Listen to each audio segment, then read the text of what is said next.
Bienvenue dans le monde merveilleux des jeux de rôle.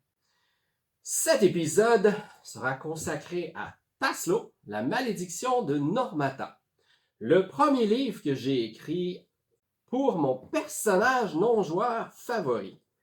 Lui ici. Vous vous dites, est-ce que c'est un elfe? Est-ce que c'est un hobbit? Non. C'est un personnage que j'ai créé. La race, c'est Lutin des villes, ou Lutina Melina en langue fée. C'est en fait un croisement entre une fée et un homme.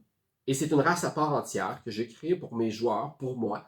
J'avais besoin d'une race qui était portée vers l'humour, le courage excessif. Je me suis inspiré des enfants de 10 ans et 11 ans de mon époque, pas ceux d'aujourd'hui. Désolé, c'est sans la malice, mais il y a une différence entre les années 90 et aujourd'hui. Ce que je veux dire, c'est que Taslo est un lutin des villes adulte. Il a 20 ans lorsqu'il quitte son village natal, qui se nomme Candela. Ouais, c'est un petit jeu de mots, là. C'est candle, chandelle en anglais. Oh, que je me trouvais original. Lorsque je l'ai inventé, j'avais à peu près 14 ou 15 ans, comme vous pouvez constater, à couleur blanche dans ma barbe, je suis un petit peu plus vieux que ça. Et puis, donc, ce que je vais commencer par faire, c'est vous en lire un extrait, un petit peu comme le début du début. Taslo, la malédiction de Normata. Alors, par contre, j'ai besoin d'un peu d'aide. Là, je compte, même si je connais le texte. Dans un système solaire voisin, mais encore imperceptible par nos moyens actuels de détection, se trouve une planète. Elle se nomme Pax. Pax, qui vient du latin pax, qui signifie paix. J'ai rajouté un R parce qu'il n'y en a pas de paix sur Pax. C'est la troisième planète en partance de son Soleil et d'une taille 10% supérieure à celle de la Terre. Là, les astronomes et les physiciens, je vous en prie, oui, je sais que ce n'est pas vrai, que ce n'est pas précis, mais c'était mes connaissances de 14 ans. Le système solaire voisin, mais encore imperceptible par nos moyens de détection, se trouve une planète. Elle se nomme Parx. Troisième planète en partance de son Soleil, elle navigue dans l'espace accompagnée de ses deux lunes. Il y a Luria et Neres. Luria est la lune maîtresse, car elle est la plus près de la planète et la seule qui soit visible en tout temps, ou presque, évidemment. La seconde lune, plus petite, n'est visible que le 5, 6 et 7 de chaque mois, mais ce n'est pas tous qui peuvent la voir. Seuls les êtres méchants, maléfiques, voués au mal, peuvent la voir. Les autres, c'est le néant et la noirceur. Ce sont les 3 nuits où il est très important de laisser une grande quantité de lumière allumée et quelques gardes bien postés. Souvenez-vous-en. Tout comme la Terre, Parx aussi a besoin de 24 heures pour exécuter une rotation complète. De là, son point commun avec notre planète. Cependant, il lui faut 372 jours pour compléter une année. De ce fait, les Parxiens ont développé un calendrier de 12 mois, ayant chacun 31 jours exactement. C'est aussi le nombre de cycles lunaires annuels. Il y a 12 cycles lunaires. Tandis que sur Terre, je me souviens, il y en a 13 points quelque chose.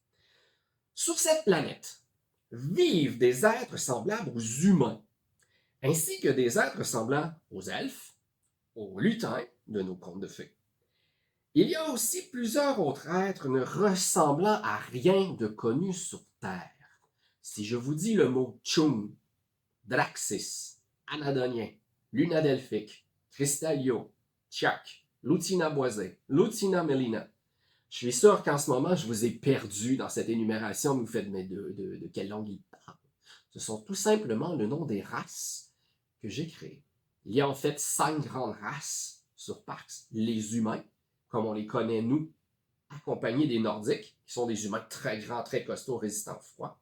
Il y a ensuite les nains, et je parle ici de la race des jeux de rôle, les barbus, costauds, bougrons, qui vivent quand même assez longtemps, et leurs cousins, les cristallios, qui n'ont pas de barbe, et qui ont une particularité en lien avec leur nom, que leurs os deviennent de cristal en vieillissant. Ils naissent pas avec des autres cristals. Je reviendrai là-dessus. Ceux qui ressemblent aux elfes, ce sont les éternels. Ils sont éternel d'âge de leur nom. Ils sont composés en deux races, les Luna delphiques et les Chiark. Les Luna delphiques aiment vivre de nuit, ils ont la peau noire, et les Chiark aiment vivre de jour et ont la peau claire, parfois bronzée, mais c'est ça leur grosse différence. Ensuite, il y a les fées, composées des lutins des bois et lutins des villes. Lutin des villes, c'est notre héros ici, Taslo, mon personnage, mon joueur favori. Il en va de soi qu'il y a aussi les mystiques, Chun, Draxis, Anadonien. Là, encore une fois, pourquoi il nous parle une autre langue? Mais non. Les Chun, c'est un peu mes orques. Je les ai créés en lien avec mon personnage maléfique préféré, un dieu nécromancien, créateur de la mort. Ah oui, on doit créer des façons de mourir. Et Mang Chun a créé la race des Chun, une race de guerriers sanguinaires. Leurs épaules sont en fait une ossature, comme un exosquelette.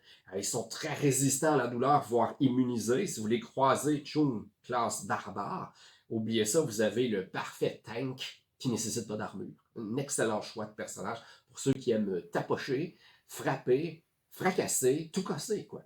Il y a les Draxis dragons, ben, ce sont des humains dragons, tout simplement. Dans Donjons et Dragons, je crois qu'on les appelle les dracoïdes. Et les Anadoniens, ben, ce sont les humains qui sont un peu hybrides avec les oiseaux. Anadoniens, ce sont des humains avec des ailes d'ange, parce que je sais que c'est une race très appréciée, je l'ai donc gardée. Il y a une semi-différence, certains sont oconiens, à ce moment-là, ils sont plus oiseaux. C'est tout, voilà. Fait que je reprends la lecture, vous allez voir, je vais bientôt entrer dans le vrai chapitre et arrêter d'expliquer.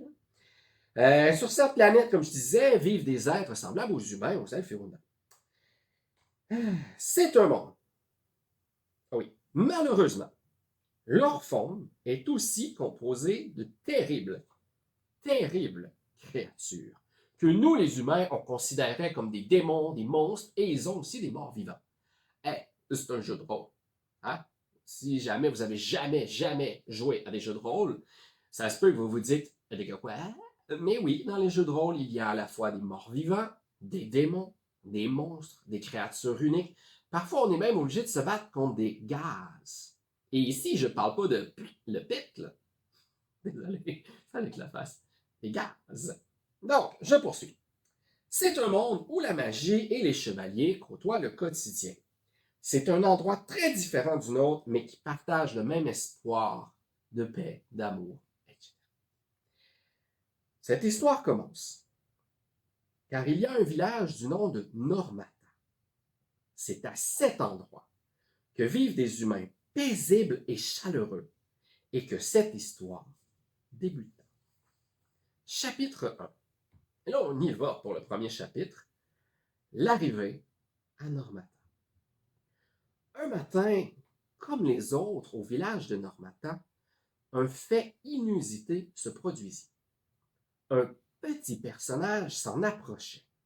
Ce village, composé uniquement de Daejim, soit des humains à la couleur de peau blanche, n'avait pas vu d'étrangers depuis des lustres. De plus, aucune peur ne se lisait dans les yeux et les gestes de ce petit être. C'est ce manque qui attira particulièrement l'attention des villageois. En fait, le petit être ressemblait à un enfant, sifflotant un air joyeux, comme si rien au monde de mauvais n'existait. Autrefois, ce village était un endroit chaleureux, accueillant et simple. Ce qui en faisait son charme absolu étaient deux hautes statues de Kayan et Nilécose, deux héros qui combattent le mal et l'injustice. La forêt entourant le village était l'une des plus ravissantes, avec ses centaines de petits cours d'eau. Il y avait toujours une atmosphère de fête, même les jours de pluie. Tous les gens s'entraidaient sans rien attendre en retour. Ces villageois avaient le cœur sur la main. Mais voilà que les seigneurs du puissant empire du mal, nommés Machara, en eurent assez. Ces êtres malfaisants utilisèrent toutes leurs connaissances maléfiques afin de lancer une malédiction sans pareille. Cette dernière eut pour effet d'attirer toutes les créatures démoniaques, malveillantes et ténébreuses vers ce beau village de Normata. De plus, Le ciel fut couvert d'épais nuages noirs, faisant pleuvoir plus souvent qu'autrement. Cela ne prit qu'un seul mois avant que la moitié des villageois disparaissent, s'enfuient ou fussent tués. Personne n'osa plus jamais s'aventurer en ces lieux. Alors, vous imaginez le petit personnage, hein, c'est Taslo. Nous poursuivrons la lecture au prochain épisode.